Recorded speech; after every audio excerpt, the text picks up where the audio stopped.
So my project is on the Notre-Dame Cathedral that is located in Paris, France. So a little history behind it. The Notre-Dame Cathedral was built in 1163 under the instruction of Bishop Maurice de Sully. It was directed to be built by King Louis VII. He wanted to symbolize the political, religious, intellectual, cultural, and economical powers of France. In the mid-1300s, the construction of all the towers were finished. It then went under construction again in the 17th century to repair damages that it sustained from a group of outsiders coming into France. In the next century that was following this, the interior was rearranged, with moving the choir to a different area and adding stained glass windows. In the beginning of the French Revolution, the cathedral was handed over to the cult of Supreme Being. It sustained major damages here when the church regained control of it in 1801 from Napoleon Bonaparte. In the 19th century, the organ was rebuilt along with the spire that is on top. After World War II, it went under construction again to repair minor damage that it sustained during the war.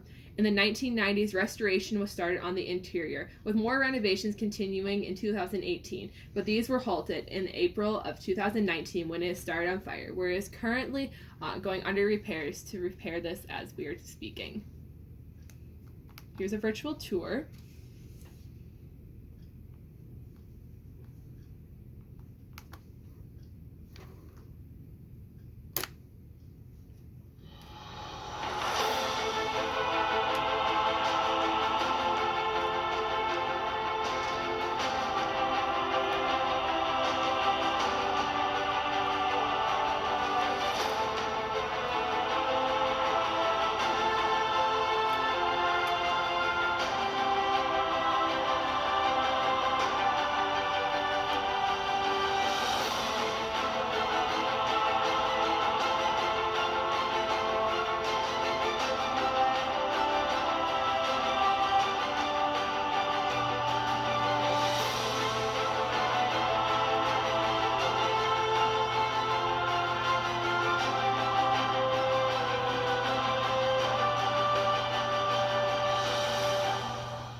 So for the overall engineering design of this cathedral is impressive for the time that it was built. The dimensions are 130 meters by 148 meters, and it is 91 meters in height. The roof is made of heavy wooden trusses. Large parts of the cathedral are made and constructed of limestone, and this helps support the heavy structure of the building itself. And the heavy wooden roof is covered with a lead coating. It also has large stained glass windows, and it should be noted that many of these structures were either damaged or destroyed in the fire. The ceiling in the cathedral itself has many curved arches that are also extend into the interior. Before April 2019, the structural integrity of the Notre-Dame Cathedral was good and was passing all engineering safety requirements for the time. But after the fire, the structure itself is said to have lost 60% of its overall strength in portions that were greatly impacted by the fire.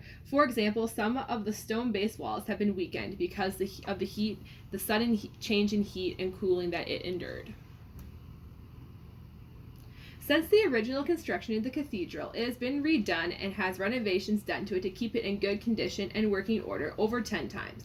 A summary of these renovations include pillars being added during the Renaissance, being redone from the French destruction, being renovated to match the style of the times in the 19th century, which was Gothic. Bells were added and redone several times. The roof line has been fixed, a pipe organ has been added and redone. The spire has been added again after it was removed, in addition to stained glass windows. And in 2018, a total revamp was started, but this was interrupted in 2019 with the fire. The Notre Dame Cathedral is currently being rebuilt and redone to repair the damage from the fire.